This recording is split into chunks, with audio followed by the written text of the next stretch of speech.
All right. If we can ask everyone to start making the transition from the food to the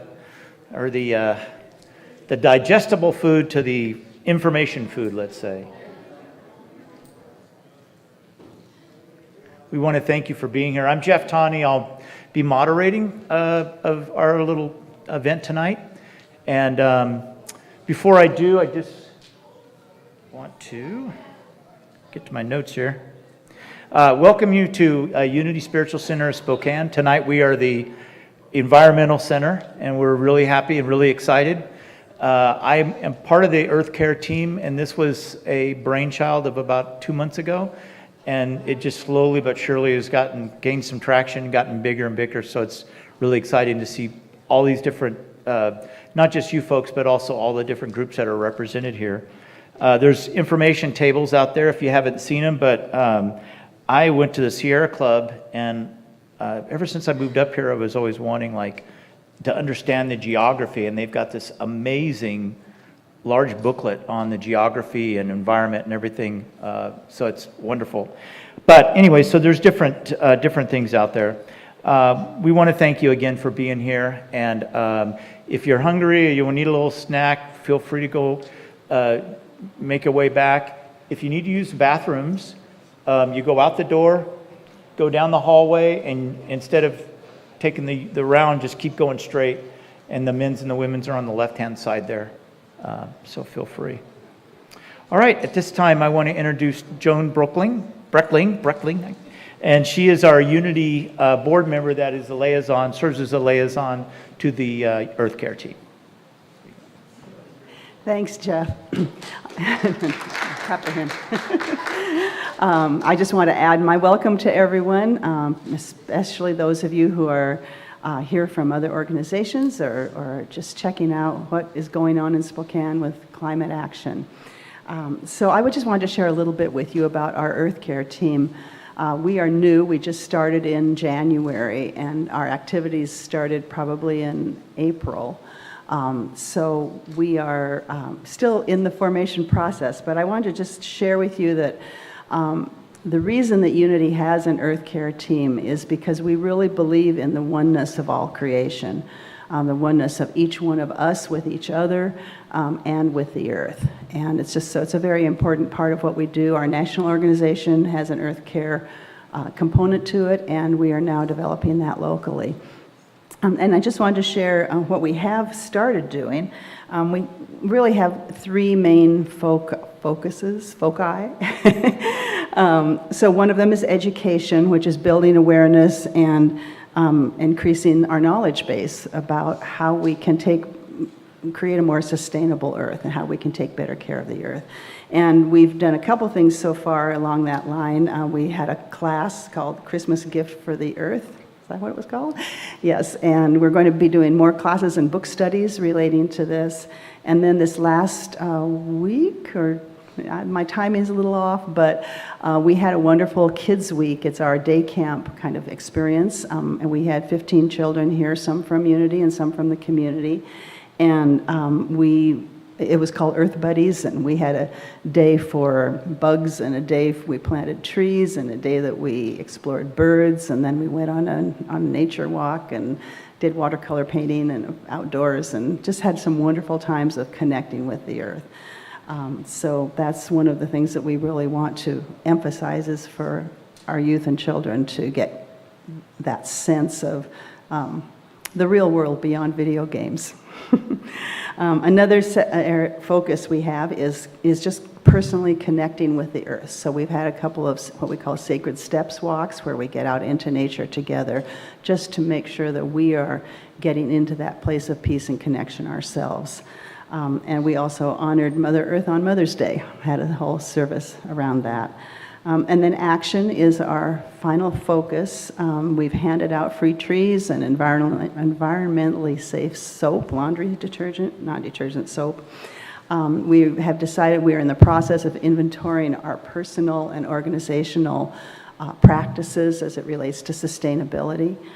And we are planning to participate in a River Keepers river cleanup on September 17th. So if any of you would like to do that with us as a group, we had our sign-up sheet on the table. As you go out, you can sign up so we can contact you and let you know when we're getting together and how that'll work. So thank you so much for being here, and I would like to pass this to Monica Lowney, who is both a member of our Earth Care team and also a member of the Sierra Club. Thank you, Joan, and thank you everyone for coming tonight. I'm so excited about this event. You know, I was just talking to a young couple that just moved here from Chicago. They're Sierra Club members, and they heard about the event. And I told them my goal for tonight is that everybody leave here with just one thing that they know they could do tomorrow to make a positive impact with the earth. And whether that's, as Joan mentioned, you know, we were talking about laundry detergent. I'm guilty of buying those big jugs of liquid detergent. And then I thought I was doing a great thing by going down to the pods, but evidently there's plastic with those as well. And then, as Joan mentioned, they sell these biodegradable sheets of soap that you could just drop in your laundry, and they come in a tiny little box, and they're really easy to find on the internet. So in my view, just my 30 years of working with environmental issues, a really big goal is waste minimization. You know, the less that we can consume, the more we could reuse that we already have, and the less garbage and waste we can produce, the better off we'll all be, and the earth. And as Joan was saying, and a belief of Earth Care is that we are all tied in together, and it's very important that we take care of our river system and our waterways. As most of you know, we have the Rathdrum Prairie Aquifer that's fresh snowmelt from the Rockies that comes down and feeds us all wonderful water, but there are quite a few discharge mechanisms that go into the river that impact that. So if we could just think twice before we pour something down the drain, we'll be a huge step ahead. And on that note, we are going to queue up a short little video just as a reminder on recycling that was put together by Waste Management. And, you know, little things that I didn't think about, like rinse out the can before you put it in the recycler. It's really important to their method and their system at their transfer station, as well as no plastic bags, of course. So we're going to go ahead and cue that up for 5 minutes, and we'll be back. Thank you.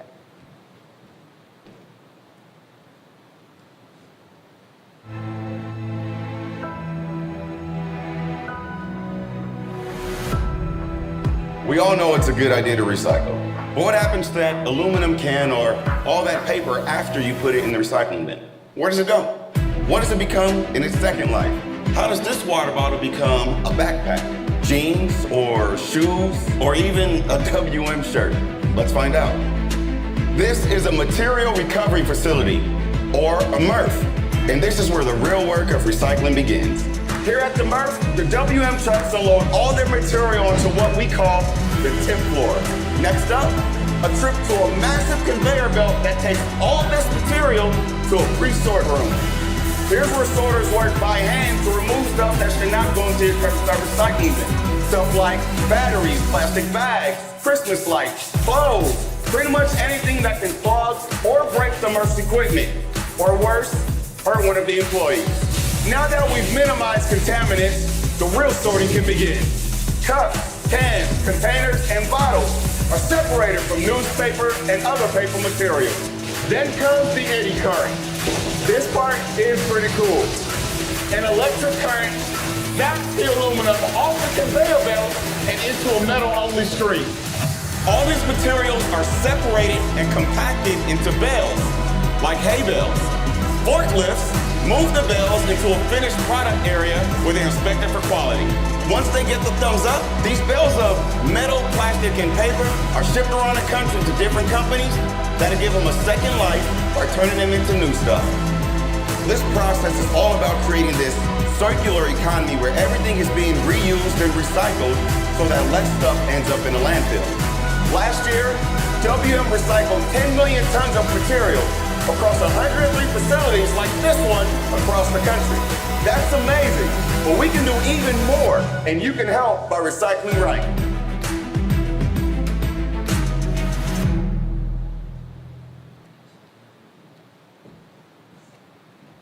So that's always a good reminder for me to watch as well. And I just have to share a short story. We showed this video at our Earth Care Kids Camp on the last day, and I was amazed with how interested the kids were and all their questions about how they want to, separate things when they get home and talk to their parents. And it's just a great reminder. And with my son in the audience, I have to share this. Sorry, Sean, but he was a huge garbage truck lover as a young boy. All the garbage men knew us in town because he would give them cookies every Christmas, etc., and we'd follow their trucks to watch.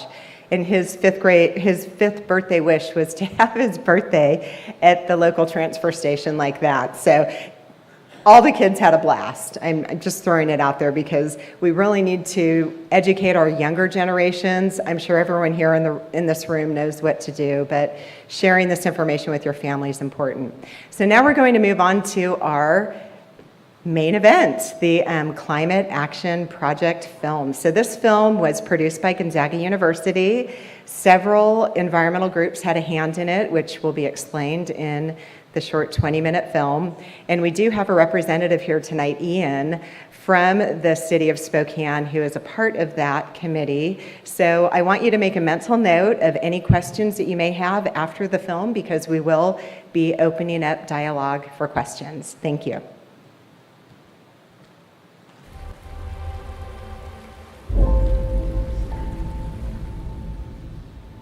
We're told by the world scientists that we can withstand up to 2 degrees warming before we have such significant ecological problems that sort of large-scale human civilization becomes much more difficult past that point. So 2 degrees is seen as sort of the guardrail, the cliff. We want to be on this side of 2 degrees. We've already experienced 1 degree, so we have up to 1 more left. And so the problem is that this century, on a business as usual trajectory, we're likely to experience 3 to 4 degrees warming. So that's quite a bit more than 2. We really have a decade to 2 decades to significantly change how we do transportation, how we produce energy. We need to do it really, really urgently fast. But unfortunately, we've wasted the time that we had since the late 80s, early 90s, and now we're at a point where we just have to do it really, really quickly in order to stave off those worst impacts this century. Climate change is probably predominantly caused by human action. As scary as that is, it also has a beneficial side in the sense that that means that then we can change our behavior to do something about it, both individually and collectively. That it's not out of our control, out of our hands. It's not just something that's beyond us. Even though it's a big, complicated, multifaceted problem that stretches the globe, it is something that we're causing and that therefore we could help to address through changes in our behavior, our systems, our laws.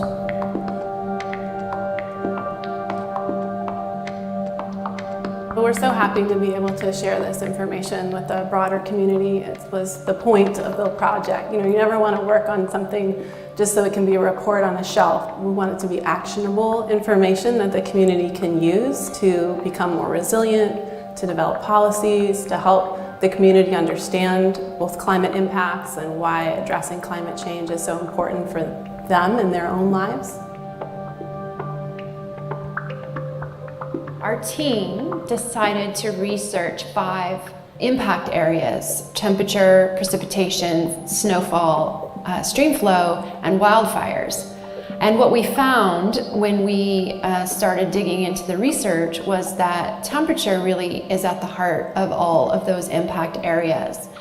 And as our temperatures are expected to increase over time, we expect our summers to be drier with more rainfall in the winter and possibly in the spring and fall. And we also expect to see wildfire intensity increase over time. So that means longer, more intense wildfire seasons. And with that comes smoke for our region.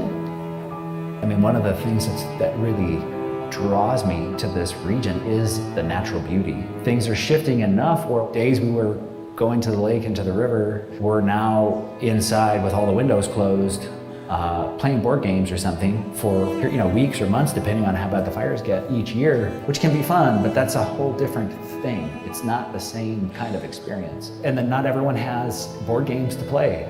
Not everyone can close their windows because it's too hot. So you just sort of think about the suffering related to that too, and that doesn't feel good.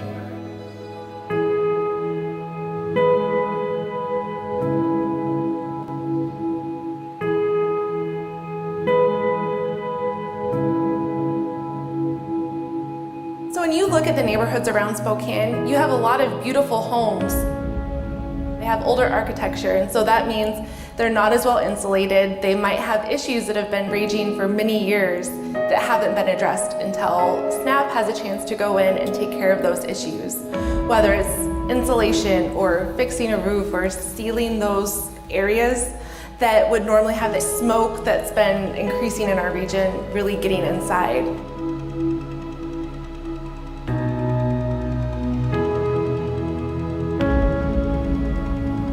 At SNAP, we live by our values of community, respect, and justice. And personally, I see a lot of injustice in people who are left behind when these extreme temperatures happen and maybe don't have the means to adjust for what they need to make it livable.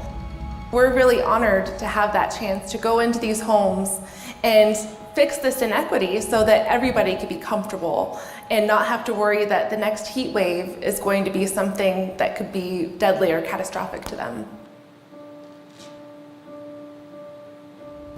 The scope of the impact, whether it's extreme heat or changes in air quality or changes, the one that worries so many people is changes in vector-borne disease. It's been overshadowed a little bit by the pandemic. I think we clearly understand that there will be no more significant public health opportunity in the 21st century than us all working together to tackle climate change. We know that in urban environments, areas with less resources, less green space are called urban heat islands. They're called urban heat islands for a reason. Those temperatures in those areas can be 5 or 10 degrees Fahrenheit above temperatures in other parts of cities. Clear data now helps us to understand that those areas tend to be in economically disadvantaged parts of our communities. We know from epidemiologic data that the risk across populations is there. We know that air pollution already kills more people worldwide than tobacco smoke. And so we have within our communities here in Spokane a population of people that is being put at risk by the consequences of climate change and global warming. And we have an opportunity as a community to step up, to invest in green space, to care for everyone in our community.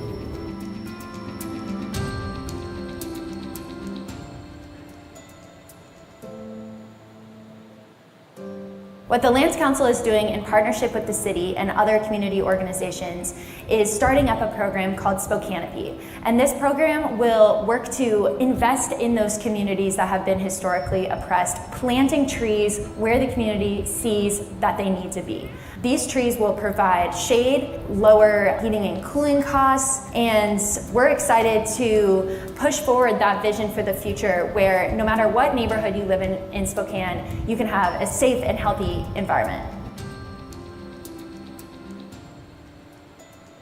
When we consider the findings of the temperature group as far as how much warmer it will be in the summer, and also the considerations about wildfire smoke being more likely to happen in Spokane, then we get really concerned about the impacts that those combined things can have on communities that are under-resourced.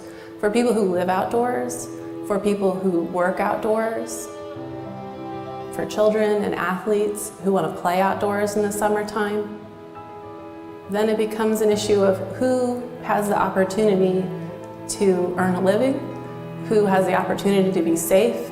So we really have to be planning about how do we reduce risk and how are we going to prepare so that we keep everyone safe and keep everyone safe in a way that is fair. Well, temperature increases really concern me. We just had a heat wave and it came on quicker than what it normally does. It was an eye-opening time for a lot of people about how the environment impacts us all.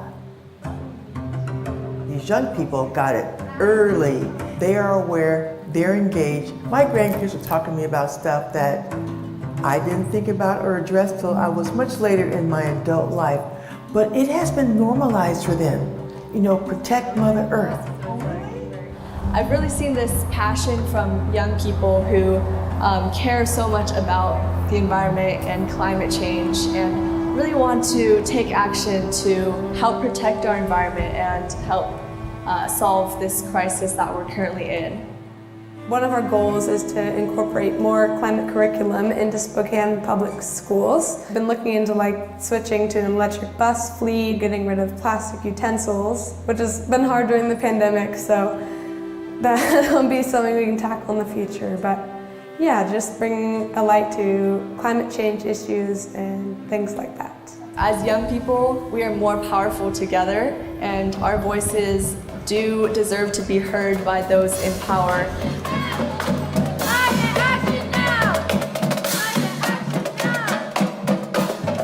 One of the things we've been able to discover in this process of the Spokane Climate Project is understanding what the likely projected impacts are at this higher emission scenario, this business as usual scenario. And it's not exciting, it's dire. One of the difficult problems of climate change is that it is this slow motion, unfolding disaster. It makes it hard. Humans, like all species, are better equipped to deal with existential threats that are immediately in front of them. Right? There's a tiger, oh dear, I need to run like hell. This idea of a slow motion one is not something that we've ever had to confront before, and it's hard. Our economic and political cycles are short, and our attention span is short. We live in days and months and years, but a molecule of carbon dioxide lasts in the atmosphere for, on average, a century. So some of the warming we're experiencing today was put there by our grandparents, and some of the carbon we put there today will be experienced by our grandchildren, and that makes it a hard thing to wrap our hands around. It's easier to absorb these kinds of conversations or these kinds of issues, even as overwhelming as they might seem, if we can sort of ground them and frame them in the context of our lives, our friends, our neighbors, share a reality, and then be willing to really do something. I grew up in Portland, Oregon, skiing on Mount Hood, and moving to Spokane 16 years ago. Started spending time on Mount Spokane. We made a home up here 10 years ago. I've noticed the rapidness of change in terms of a shorter season. You know, we melt out, I think, significantly earlier than we used to when we first came up here. We become a summer season a lot faster than we used to. We have to make decisions based on climate change. Warmer temperatures, less water impacts what trees, what plants will grow on any given acre. My name is Guy Gifford. I'm the Northeast Region Firewise Fire Adaptive Community Coordinator for Department of Natural Resources. In a nutshell, my job is to help prevent bad things happening to people's property. So ideally, you have 30 feet between here and the woods. Because when these trees grow up, that radiant heat. The key thing for homeowners and landowners is they also need to be part of the solution. They need to take the initiative, talk to the natural resource professionals to learn more about what they can do to their property and how they can help it. It used to be, when I first started, a home loss was rare, was a significant event. Nowadays, it is expected that we'll lose a structure, a home, every year now. This unit right there is for sale because of the insurance increase. It's caused people to sell units, and that's financially not sustainable. We have good friends that have sold because they'd rather go to take a trip to Japan and go ski there. You know what, for the cost of having our condo for 6 weeks a year, the opportunity cost to do something like that is equal. Unless you're at the very highest peaks, you won't be doing much winter recreation. The climate models, they look at it in terms of snow water equivalent. So if you took a pack of snow and then you melted it down into the water, that's the snow water equivalent. And what we find is that there's likely to be strangely, maybe a little bit more precipitation in the winter. It's more likely that will fall as rain rather than snow. So It doesn't mean we won't have snow, we will, right? It's changes in the averages and changes in the trends. And that has effects on the ecosystems and agriculture because we have an earlier spring, faster melt, and so it's not available later in the summer when farmers who use irrigation would want to be able to have access to that water. It'll probably change the crops that we have to grow, and so that'll be a significant impact on our region. I think if we put our minds to it, I think we'll be okay. But we have to first recognize that there's a problem and that there are ways that we can address that problem today. How we manage our natural resources, which are limited, and how we make decisions to protect our environment in the future. When we think about that in normal everyday life, everybody's downstream from someone. How are we managing that water for those communities? And in Spokane, the Spokane tribe is downstream. So when you think about the Spokane tribal community and their efforts to reintroduce salmon and other native fish to our region, we have a responsibility to manage that resource wisely, just like we hope the communities upstream from us are doing the same.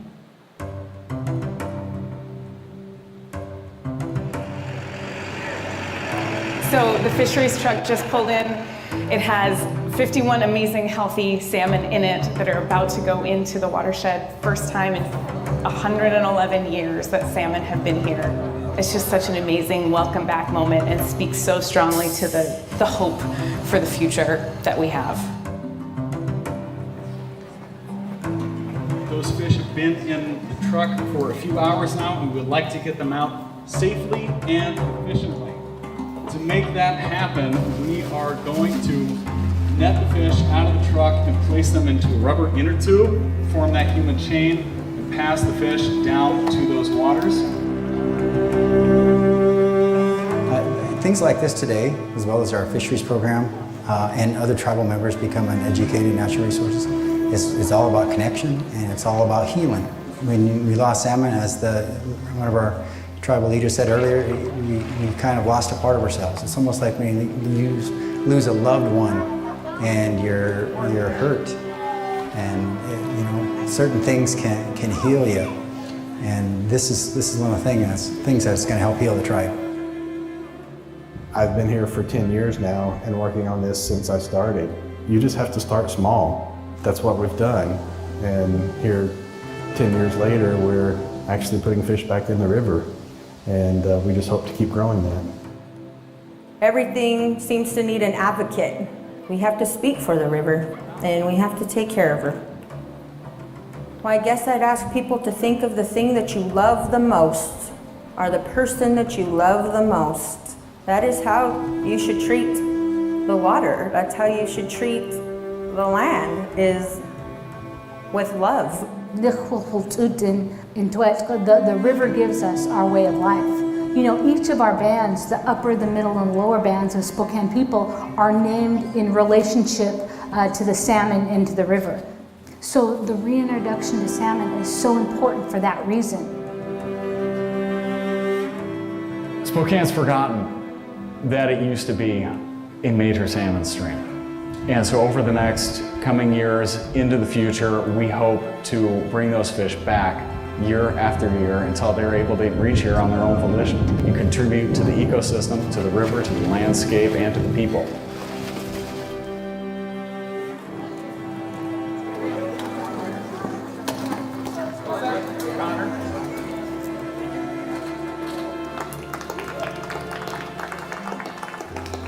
We have all these beautiful tributaries. We have scientists that are working hard for restoration. We have young people that are becoming biologists. We need our young people and use our traditional tribal knowledge to support that scientific knowledge and really fight for clean water and fight for the salmon.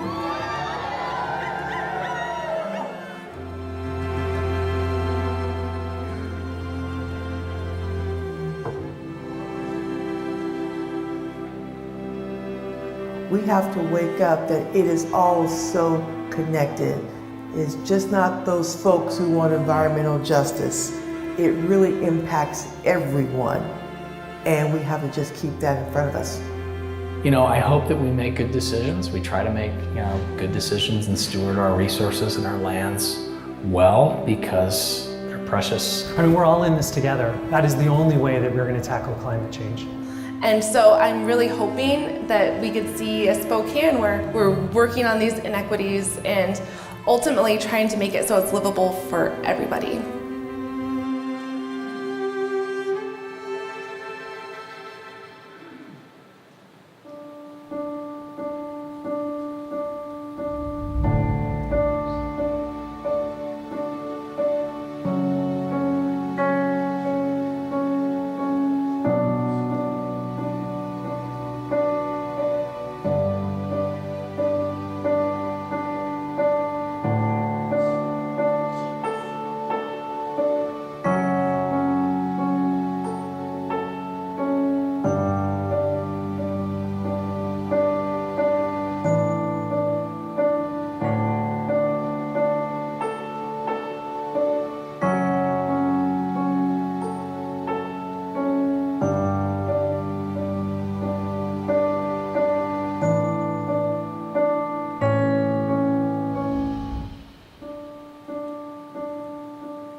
Pretty impactful. I moved up here about 4 years ago from Central California, an area that is devastated by drought, fires. And years ago, I was one of those doubters and just looked at all the environmentalists, and I move up here and see all the lush, green, beautiful water and all the habitat and everything, and I look back then and I'm seeing this today and wondering if I'd have done something 20 years ago and wasn't a naysayer but would have been, paying attention. And I feel like we have that opportunity here because we're seeing this. And if you want to see the impact, just take a look at what's going on in California right now. It's pretty tragic. So thank you all for the people responsible for the video. Thank you. I think that's like the third or fourth time that I've seen it. And I don't know about you, but the first video was, I would love to see how things work. And just seeing that little machine that pops stuff off with the magnet and separates the metal was pretty interesting. Spurred some things in me, which we'll get into when we do have our panel up here, which I'm going to invite Monica and Ian, as well as Kirby, to come on up and take your related positions there. And we're going to do some Q&A. Joan's going to take one mic. I'm going to take the other mic. And we're just going to basically, we'll open it up for questions. But before we do that, I'm going to ask each to just introduce yourselves, talk about your organization, what your roles are, and then we'll go transition into some questions and answers. Well, I'm glad that I can be here tonight. I'm with SNAP, the Low Income Weatherization Program. I'm the Inspection Services Coordinator, which means that I oversee the energy auditors that create the work. You saw some of our crew on the video there. They came and videoed our crew. I was thinking throughout the video of how the mention that was made of how you can impact your future and your trajectory by the decisions you make today. And energy is a very hands-on example of that, I guess I would say. We make a decision every time we touch the thermostat on the back wall there of what we're going to do. We make a decision every time we put a gallon of gas in. We make a decision to go to the store twice in a day instead of once. There's little things you can do. Energy auditing and low-income weatherization is all about identifying those things, making life changes that would impact that. So in a nutshell, low income, we provide weatherization to homes of low income people throughout Spokane County. But this weatherization program is in every area of the nation. I understand that you guys came from Chicago, I think I heard. They have a low-income weatherization program in Chicago. Every county in the state has it. It was begun under Nixon, I think. It was way back, for me, way back there. But through the years, we have relied heavily on the science. For example, next week I go to a convention in Denver where 14 states of weatherization get together. It's Energy Out West. And we spend 3 days just binging on seminars of how to do our job better and hands-on things. We will add insulation. We will do what's called a blower door test, where we determine where the leaks are in your house, air leaks, because energy that we consume to heat and cool our homes is roughly 50%. It's impacted about half by insulation levels and half by how much air from outside you're heating. You need a certain amount of air to breathe, obviously, but you don't want to be heating unnecessary outside air, or conversely, like right now, cooling unnecessary outside air. These are all things that we do. We test the houses before and we test the houses after. And through the years, through the 50 years, I think we're right about 50 years of the program, we have found that we can reduce the energy use of a home by about 30% with the average home. If you have been doing everything you know how to do, that there's most likely still more you can do, but it won't be the 30% savings. But there are so many people working on this aspect of our impact on the environment from so many different angles in my world of energy, that there's constant new ways to help. But that's a bit of a intro.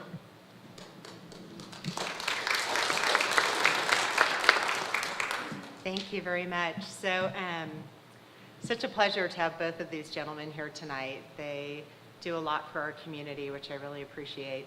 So my name is Monica Lowney, and I actually started off in the hazardous waste recycling end of environmental business and experiences over 30 years ago, and it led me to where I am now, which is an Earth Care member here with Unity, as well as I've been a Sierra Club member for quite a while. I'm a part of a statewide conservation committee for Sierra Club, as well as our local XCOM Upper Columbia chapter, and we have a lot of those members here present in our audience today. Thank you for coming. And I'm also a part of a toxics committee, which is really what I love to do, is cleaning up hazardous waste, and very concerned about what's being discharged into our Spokane River, which impacts our water quality and our drinking supply, and what happens when agriculture is grown from that water, in addition to sewage sludge and things of that nature. So we're making some great progress, and I have my friend Morton in the audience who might want to answer some questions about that if you have any.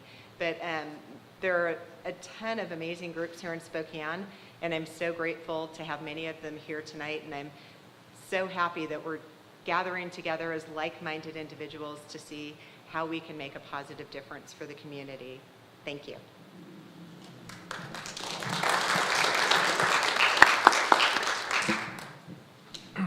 Thank you, Monica. And thank you for the opportunity to be here and to be with you all this evening. I wasn't really prepared to be sitting here speaking to you, but I sure enjoyed the opportunity to meet some of you beforehand. And my name's Ian Cunningham. I'm a member of the Sustainability Action Subcommittee of the City of Spokane.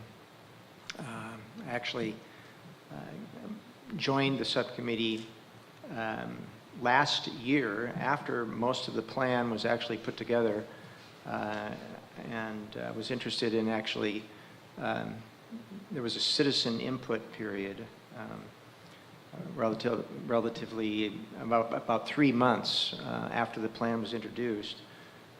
There was a pretty intensive initiative to gather citizen input on the plan, and that's when I got involved. So I enjoy speaking to people about the opportunity that we have to do something about climate change. So I moved to Spokane from California with, as an 8-year-old in 1961, and so I've been here ever since, and I've seen a lot of changes. You didn't want to put your foot in the Spokane River in 1961. The first sewage treatment plant in the Spokane River, I think, was finally installed about 1950-51. After 25 years of heavy civic engagement, involvement, and effort. And so what we see now is the result of how many years? Let's see here, 70 years and of cleanup on the Spokane River, and there's still work to do.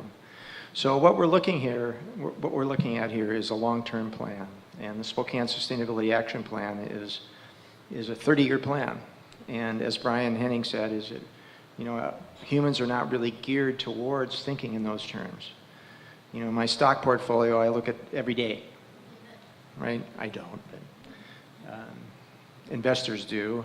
They like to look at their gains on a short-term basis, and we typically react to situations as they occur, and climate change doesn't work that way. And so sustainability is an interesting concept because, let's see,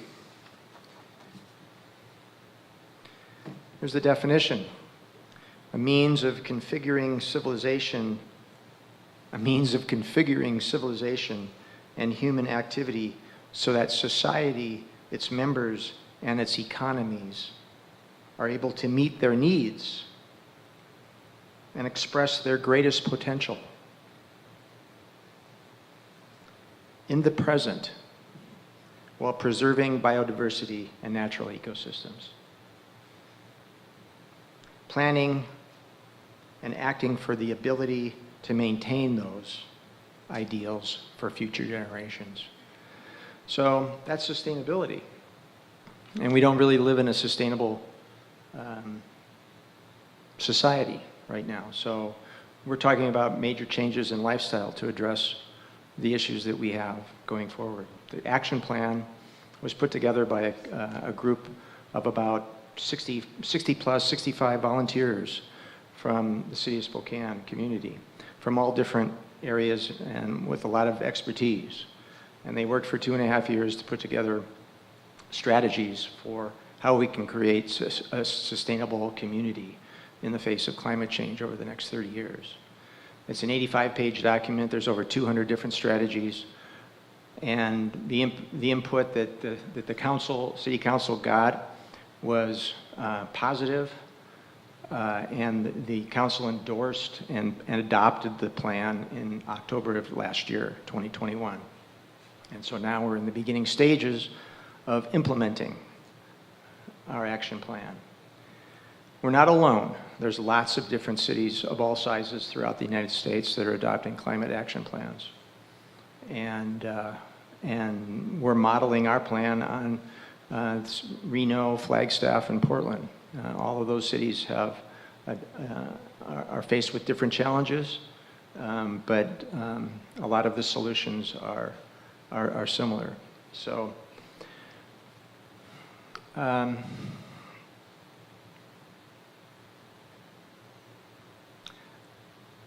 I can tell you a lot more about the plan. I don't really want to right now. I have some information out at the table and I'd love to talk to you after. and share some information.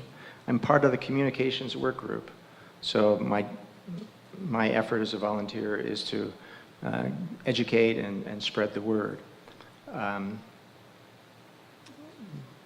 Couple of things to keep in mind.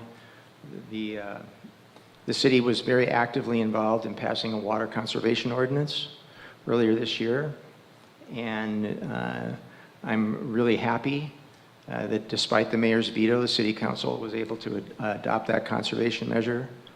A lot of people resist and don't, and philosophically don't agree with regulation as a way to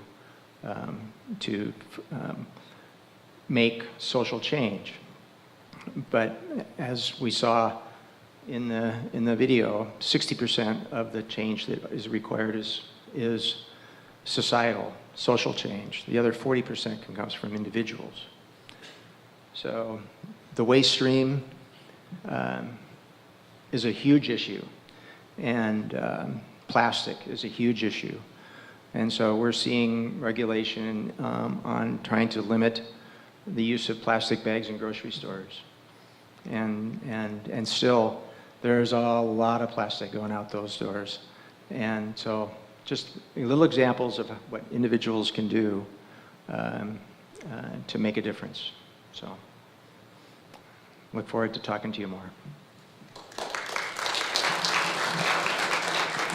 All right, thank you very much for all that information and the introductions. So now we're going to open it up to you, and I'm going to take the step and say that if there's a question that they don't have the answer to, it's possible we have somebody here in the audience that does. So if you do, and we're stumped, I'm going to look for a hand, if you've got the answer or can give some direction for a question, by all means. So, anybody have a question for one of the panelists?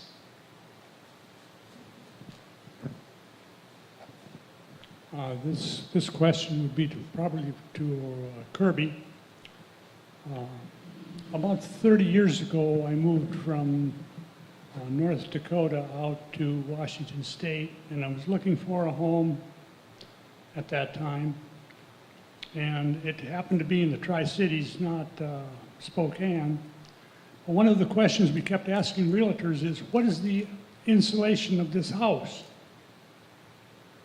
And not one realtor that we dealt with could tell us what the insulation value was in even one house, and we looked at several of them. And what I was looking for was a home that would be all-weather insulated, because I'd spent 17 years in Minnesota. And do you have any idea what the percentage of homes in Spokane are appropriately insulated for winter conditions? Appropriately. Okay. Well, that's about, I forget the levels of insulation, but I think it's, in the ceiling and in the sides. Okay, percentage, when we go to homes and we weatherize approximately 25 a month of low-income homes. When we go to these homes, many of them are for seniors. They've lived there in the home their entire life, or they're low-income working class. We would probably find 80% of them we can improve the insulation level at some point. The reason I made that comment on adequately or appropriately is that the science shows diminishing returns after R60, but our code only, this is in the attic, our code only asks for R49, and that code changed just about 10 years ago from R30. So how many houses are adequately like up to R60? Not very many, because that gets to the level of net zero, which is where we want to go, to where our houses do not consume more than they produce, or they consume at a level that does not impact. In the floor, we find many floors. This is a common misconception that I had until I went through my training, is that hot air rises, but heat goes everywhere. Heat will go through the floor as fast as it goes through the ceiling, except for the movement of air. In still air, it'll leave this building in all directions in the same amount. It's just a conduction through the walls. So many people will neglect their crawl spaces or the basements, thinking that it's already partially warm down there. The earth is warming it up to 50 degrees. You will still lose a large portion of your energy through the floor. And so many houses in Spokane do not have any insulation in the floor. And so that we live there a lot. One story that we hear many times from people when we weatherize, especially in manufactured homes, because we do a lot of manufactured homes. That's where low-income people often have to have no choice but to live in these single wides and mobile home parks. The first thing we'll hear the day after we insulate the floor is, I can walk barefoot on the floor. Before that, they had to wear shoes because it's so cold. So that's my long answer. Not very many are completely adequately. Many are efficient, but most could be improved.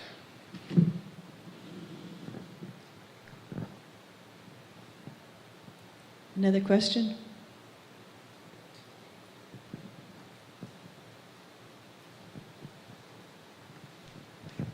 So I don't know who to address on this one. Are there programs in Spokane for people who don't qualify for the low income? Yes, there are. There's some brochures on our table back there. We have both a low income and but low income is not the same income, same definition as it. It's up to 200% of federal poverty level, which is and it depends. So first step is, I would encourage anybody who needs to contact SNAP or grab a brochure. But there are not too many programs. I have found energy-wise, there's not too many programs in the middle income level, because this low income weatherization was set up and it's very good, and many things through SNAP are determined by income, but not all of. There is a loan. We have a local loan, low interest deferred payment loan that we can do. But then you get to the highest income and you can afford to have the energy measures done yourself, but in the middle, it's often neglected. Can I ask a quick follow-up? So are there people that you can call to your home that assess the net loss of heat in your home? There are a few commercial meaning businesses that do energy audits. Avista may know of a few. I used to do that before I began with SNAP, but we need more of them. We need a lot more of them, because that is the first good step, is to have your home assessed. I'm going to ask a follow-up to that. What if you're renting? In the low-income weatherization program, it doesn't matter. We actually are really trying to address the rentals, because so many people are in rentals. We have no restrictions. We can also do rental as long as the landlord agrees, since the landlord owns the place. But I'd love to talk to any landlords to convince them why it's in their best interest to do this. Very good. Thanks. My question's for Ian. Specifically, it's about the Spokane River. I know, being a riverman myself, for centuries we've been dumping our stuff in the river and hoping that the high water will just take it out, take it away, and it's gone. That used to be true, but I know that the Spokane River is reported to be polluted. I was just wondering what is being done to maybe clean up what the old timers did, you know, the residual pollution that's laying on the bottom of the river from factories and who knows what. I'll start with that one. When will it be safe to go swimming in the Spokane River, not have to worry about PCBs? Or fishing. Yes. You know, we have a lot of different aspects and things that have happened over the decades that have impacted our river. One is the mining upstream in Idaho. A lot of heavy contamination occurred because of that. Yes, we also have polluters. And there are certain corporations, I won't name names, that do discharge PCBs, which are polychlorinated biphenyls. They're a cancer-causing forever chemical is what we call it in the environmental world, which basically means it will never break down unless it is cooked at such a high velocity of heat that the chemical bond is broken. So unfortunately, it can flow into our aquifer and stay there for decades. I recently took an environmental class that taught me all about this, which I found fascinating. So, you know, again, that brings me to the question of how can we minimize our waste stream? And Sierra Club has been an amazing advocate for cleaning up the river, as well as another group called Riverkeeper here in Spokane. And I don't know if any of the longer-term ex-con committee members would like to answer that question, but I can say that there is some litigation that has been taking place for a decade that is going to limit the PCB discharge into our rivers. Will it ever be clean enough to where we could eat salmon out of the river again? I don't know. I recently went to an Orca Summit, and even the tribes say the Columbia and the Spokane are too contaminated to see a reversal in that. Can fish survive in it? Yes. But, you know, we have this cumulative effect of warmer winters and wetter springs, which are causing our snow melt to melt faster. And then we have less snow melt to melt in our hot summer months, which means our river levels are lower. And that means as we're discharging into our rivers, they're more concentrated with chemicals. And one of the big issues that was touched on is also the sewage treatment plants. Our populations are growing. You know, when I first thought of a sewage treatment plant, I thought, oh yeah, they just evaporate all the liquid, right? No, that's not what happens. It actually is discharged into our rivers. So there could be up to 30,000 chemicals in effluent and sewage sludge. And the sewage sludge is typically taken to farmlands and discussed as being a biosolid compared in Department of Ecology lingo, which is actually a solid that's full of chemicals. And it's used as a fertilizer to spread on farmland, and then we grow food and eat it, or we raise cattle on it, and then we eat the cattle. So that is something that with our Toxics Committee in Sierra Club, we're really trying to have an impact and meet with legislators and try to change the rules and the laws, because it's actually more of an EPA and Department of Ecology decision where they need to implement regulation before we're going to see changes in those areas. And I'm sorry I'm not giving you a direct answer to your question, but we are doing a lot behind the scenes. And if any Sierra Club members would like to touch on this, please raise your hand. Otherwise, I'll assume not. And, oh, Tom. Yes, thank you. It's the problem with PCBs, for instance, and also what's called PFAS chemicals, which are not even monitored for by ecology in the Spokane River. As Monica alluded, they are biocumulative. That is, they increase in fatty tissue. So microorganisms are eaten by fish, and then when people eat the fish, they don't go away. They continue then in us, which is why the warnings about fishing on the Spokane River. And what is it exactly? Half a pound per month you can have? It's about some ounces, 5 ounces, I think, a month. They think is a safe amount. I would question that.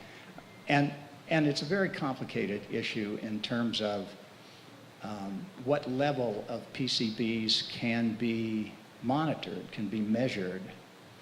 Right now in the state, it's 170 parts per quadrillion.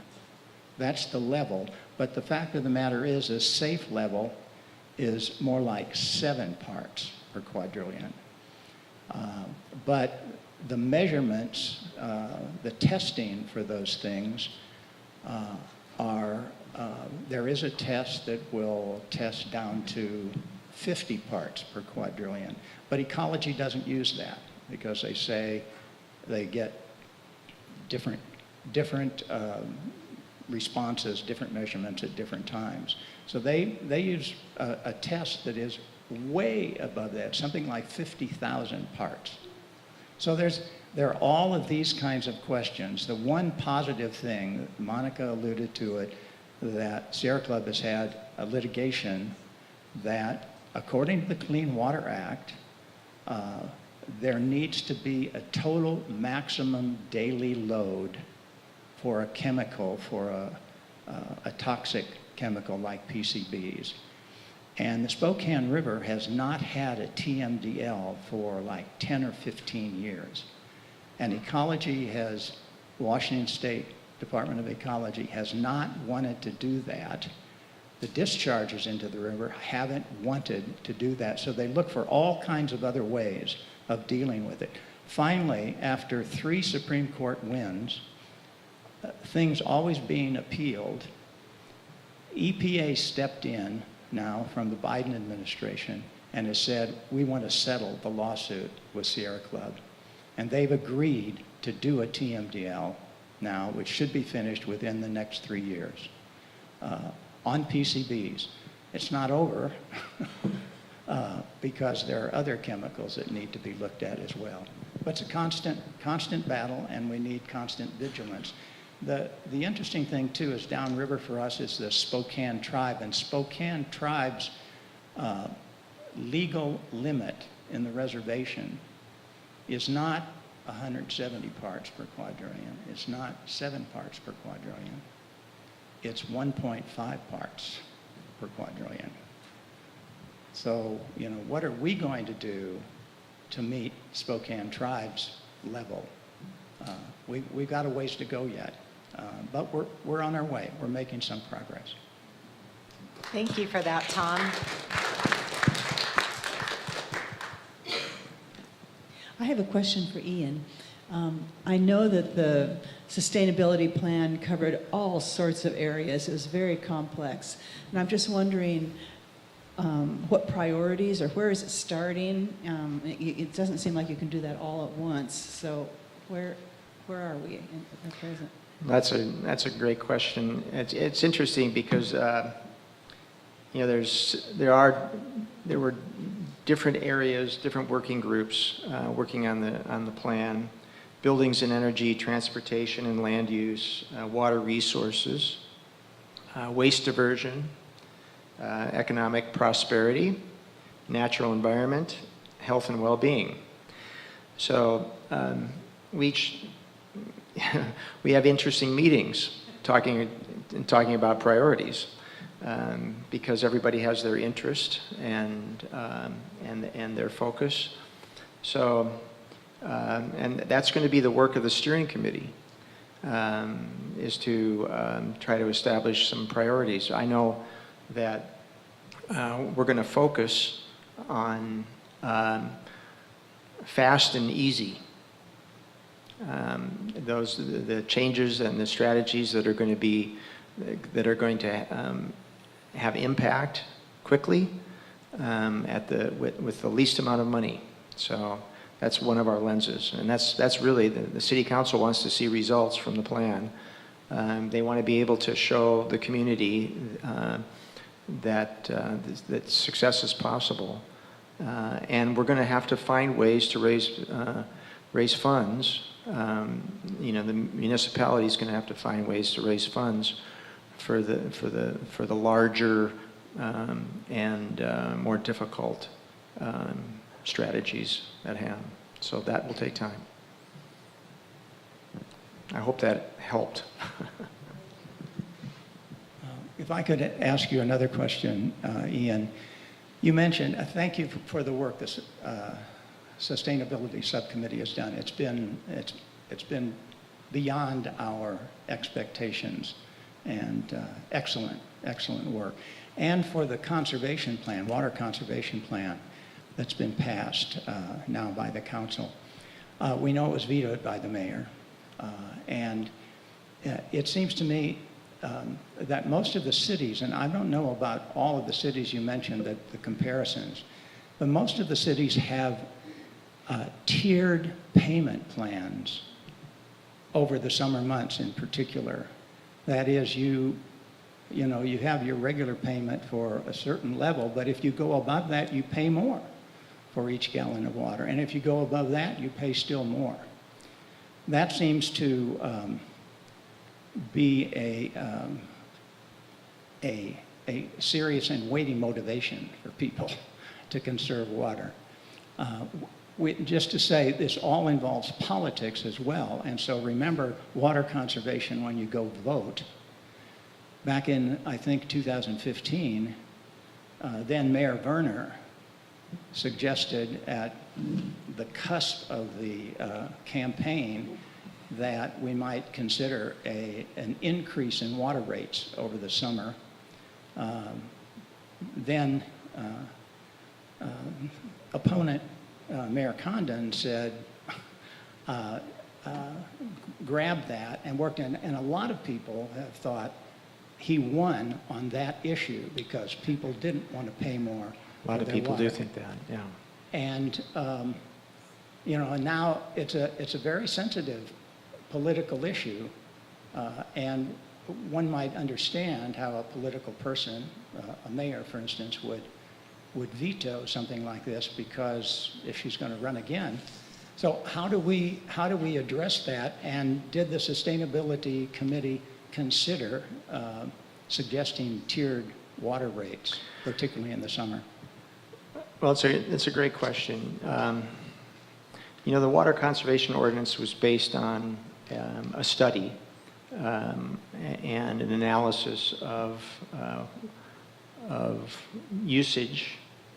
Spokane uses more water during the summer months than 97% of all cities in the country.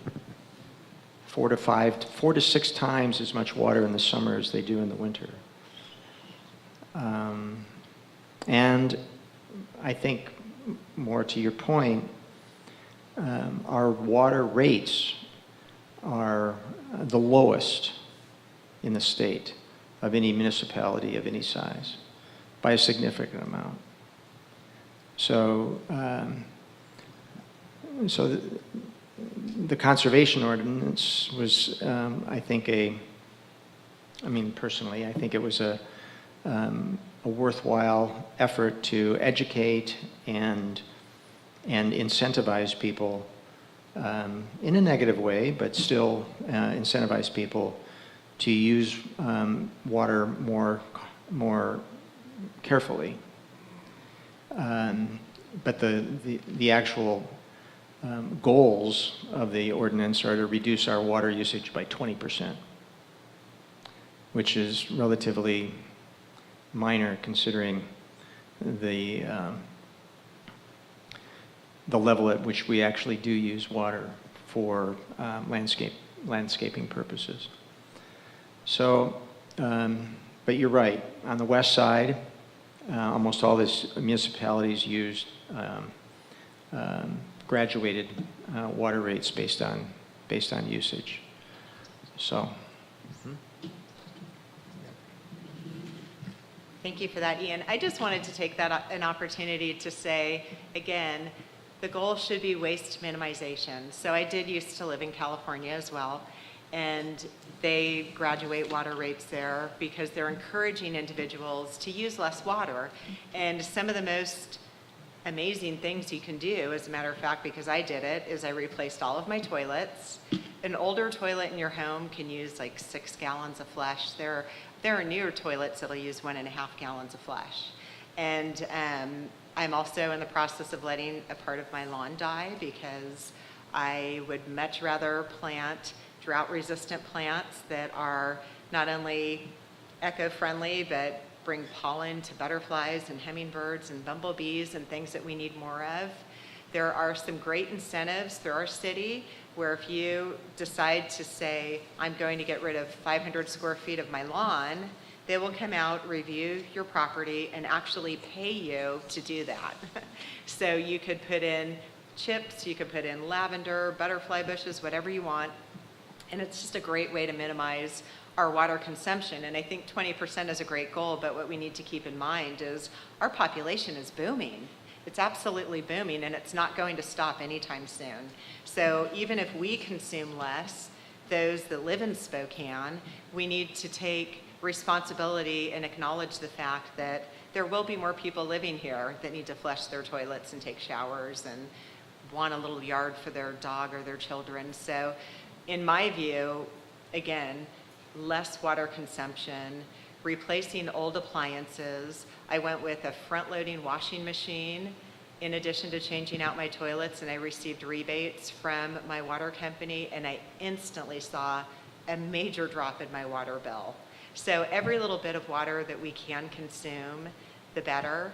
And as we are going to be experiencing warmer summers with possibly less rainfall, this year I know was not one of them, I believe it's important that we not only minimize our consumption, but we also consider ways in the future to actually retain some of that water in our heavier rainy seasons to get us through those hot summer months and to keep maybe a little flow going in our rivers so all the aqua life doesn't die.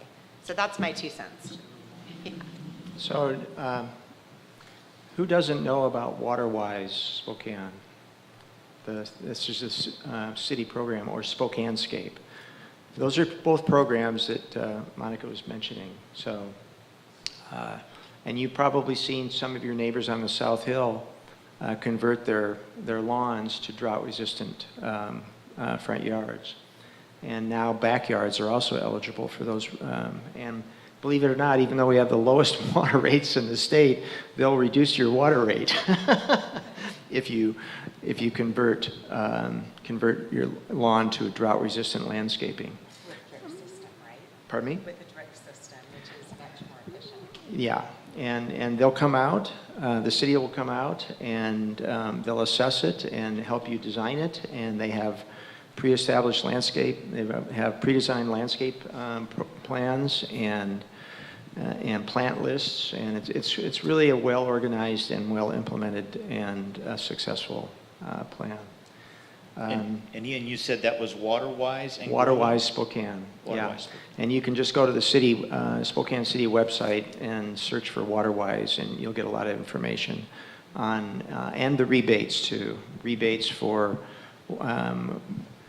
water meters on your, if you have a sprinkler system, water metering devices that will address your lawn's need for water, so that you're not needlessly watering your lawn when the lawn already has sufficient water. They'll essentially pay for those devices through rebates. So. I just wanted to touch on one other thing. When it comes to watering, with the new ordinance, I believe it's you should not water between 10 a.m. and I believe it's 6 p.m.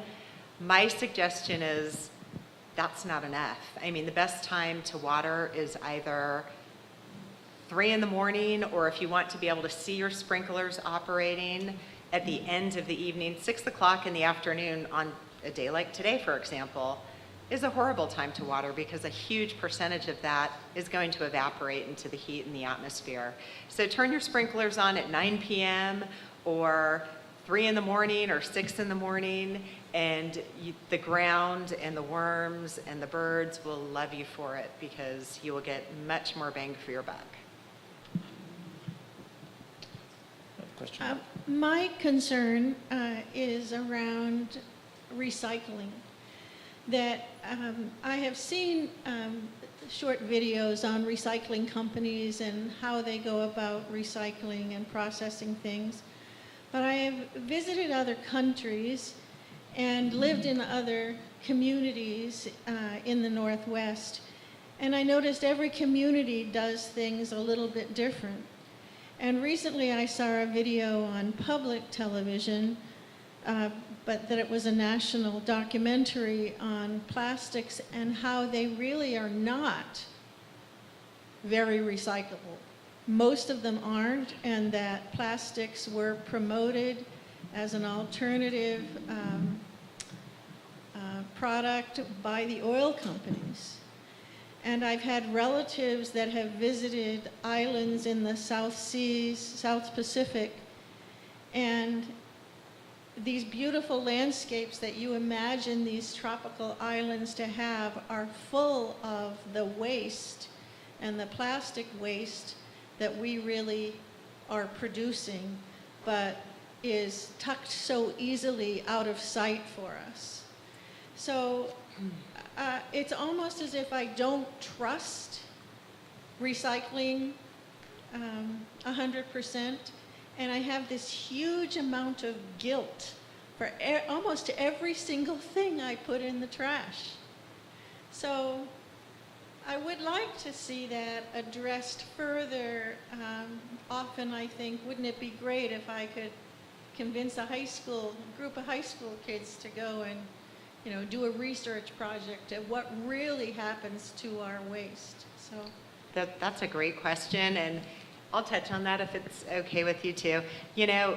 That is why, once again, waste minimization. Instead of a plastic disposable water bottle, use one of these. Plastic is a major problem in our country. We used to backhaul a lot of it to China, but now they have so much of their own plastic and aluminum, they don't want ours anymore. And we're suddenly seeing this influx and overflow of recyclables. We have a lot of work to do, and a lot of it is going to be changing our habits, as the film had discussed. I know people who will buy a little salad that comes in a plastic container and they will go home and wash it and reuse it. I'm one of those people, actually, because I do not want to throw it into the recyclable. But there are some companies that do amazing things, as they showed. Well, many of you may not know, but the company Patagonia, their jackets are made from recyclable water bottles. But there just aren't enough jackets being made for the amount of plastics that we are generating. If I go to the grocery store and I forgot my reusable bag, I always ask for paper. I never ask for plastic. And I never throw those plastic bags in the garbage can. So the more that we could try to understand that plastic does not biodegrade, it is horrible for our environment, and it ends up in our water streams and hurts aqua life, etc., the more we could stay away from it, the better. And using reusable, containers like this is a step in the right direction. Yes, I'm guilty of empty water bottles, and we have some here tonight. We were talking at our meeting, what should we do? We don't really want to provide individual bottles to everyone. It generates a lot of plastic. So a lot of it is just changing our mindset. But I hope things change in the future.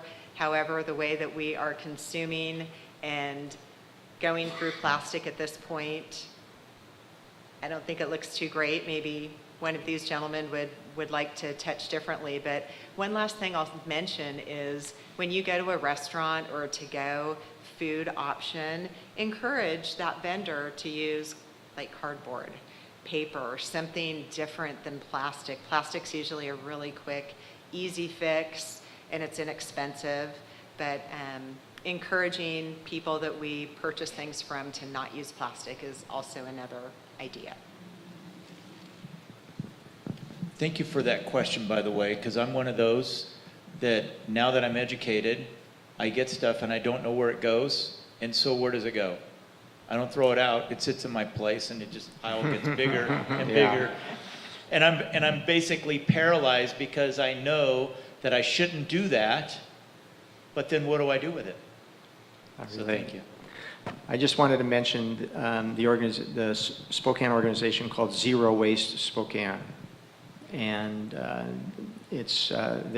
some of the members of the Zero Waste Spokane group are actively involved in the Sustainability Action Plan, and so definitely some of the strategies in the plan have to do with waste reduction, and there's Right now, actually, at the Central Library, the new Central Library has a major presentation, demonstration, exhibition on reducing plastic waste and reducing basically usage of plastic. So it's I haven't seen it, but I've heard about it, and it's the people involved with Zero Waste Spokane trying to get the word out.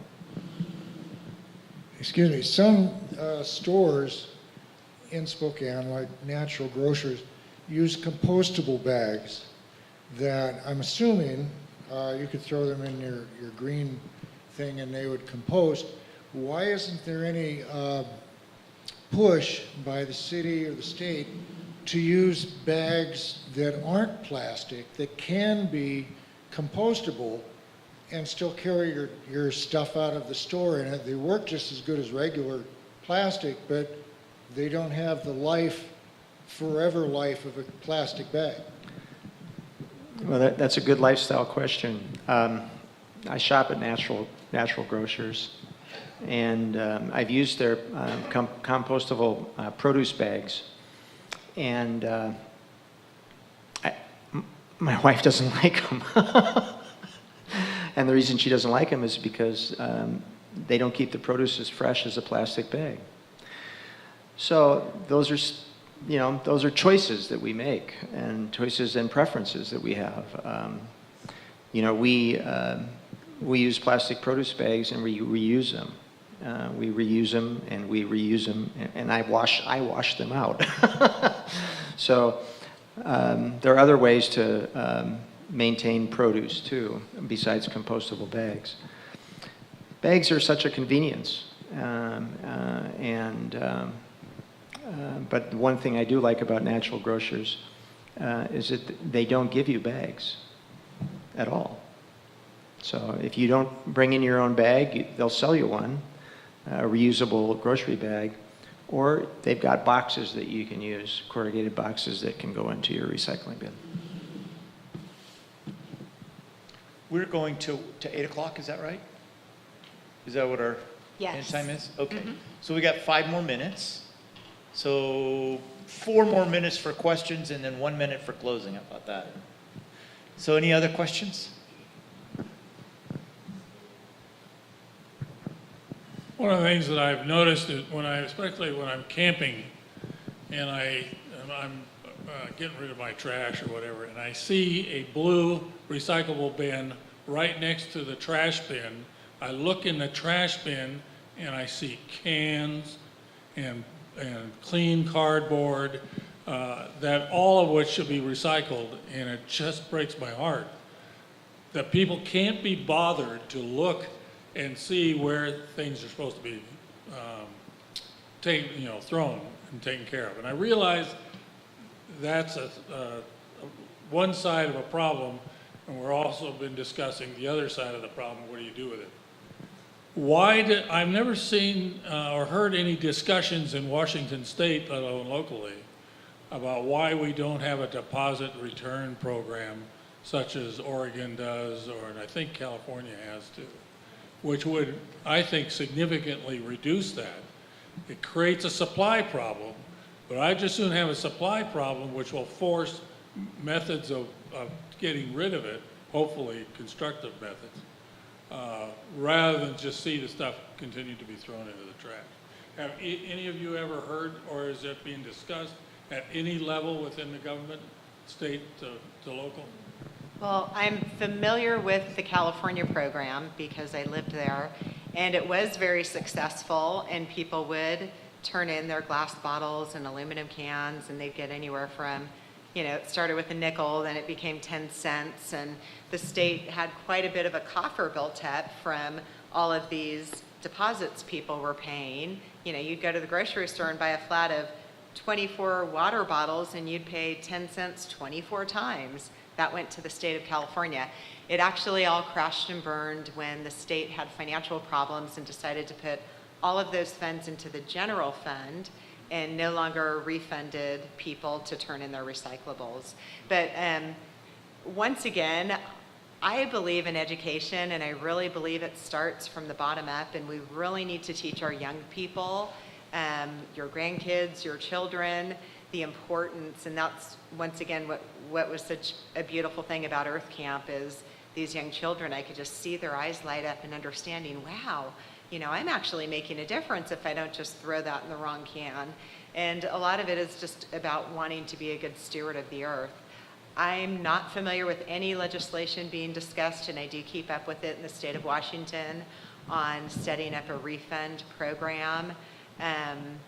I do have ideas on ways I think we could minimize and simplify our glass. Unfortunately, a lot of the glass in the state of Washington, it's not,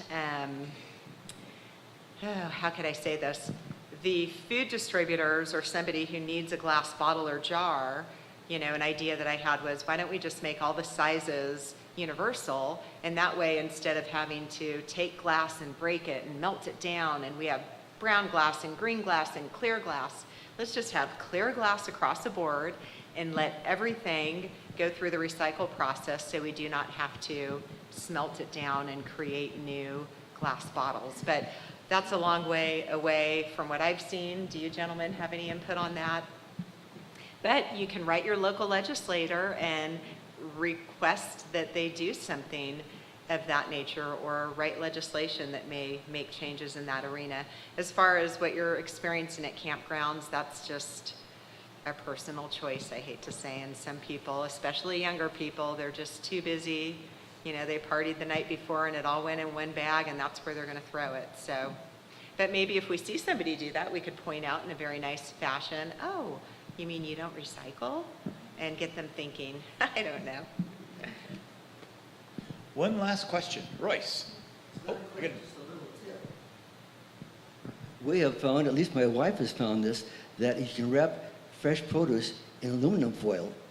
It's just astonishing how well it keeps. Like cucumbers and carrots, that sort of thing, celery, it's amazing. Because we really love vegetables, fresh vegetables, and it works out really well. It's I don't know how you found out, but she's amazing. She finds things out. Annette, you're a genius. And you could reuse that piece of foil, right? I reuse my foil sheets all the time. Question back here, and then we'll wrap it up. Monica brought up the best idea of the night. This is the most powerful device you can ever possibly imagine. If you do not have your Washington State legislator, if you do not have every member of the Spokane City Council and every member of the Spokane County Commissioner in your phone so that you can email them or text them from the privacy of your home, and you know, you're already paying for it, so why not use it? This is an extremely powerful device. I spend part of my morning, every morning, I'm an old retired guy, I can do that. I spend part of my morning going through my list of grievances or what have you, and I probably send 3 to 4 text messages or emails, even up to the federal level. Hey, get going, move on this. The more they hear that message, the better the chances are that change will come. That is so true, and I just want to say thank you for that comment. The squeaky wheel does get the grease, and to make a difference, joining Earth Care, Sierra Club, any of these wonderful nonprofits that are here tonight, they do a lot of this behind the scenes, and I would really encourage all of you here, if you're not already a part of some of these groups, to consider joining, because we need voices, and the more voices, the louder we are, and that's really where we're going to make a difference. Thank you.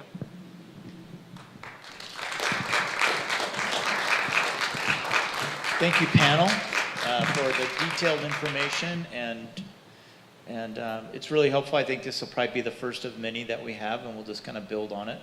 I wrote down some sites that I want to check out so I can get better educated.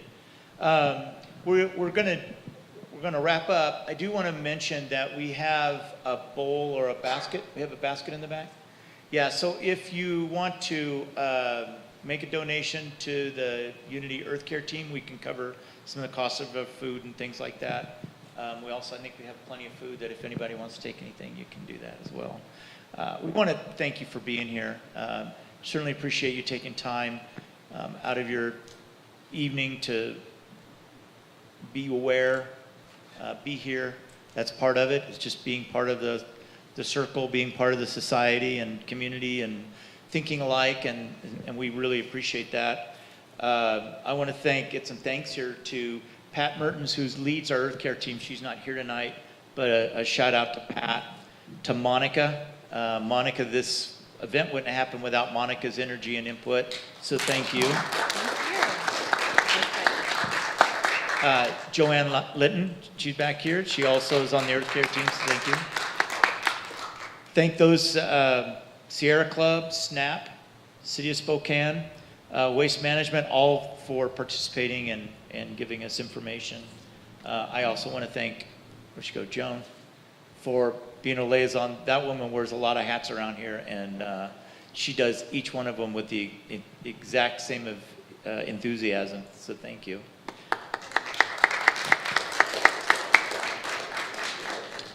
All right, so the tables are still going to be manned, so as you're walking out, if you want to spend any time, signing up on somebody's mail list, just, if anything, just to get information is the beginning of activism, right? So please take a moment to do that. So we thank you all for being here tonight, and safe travels.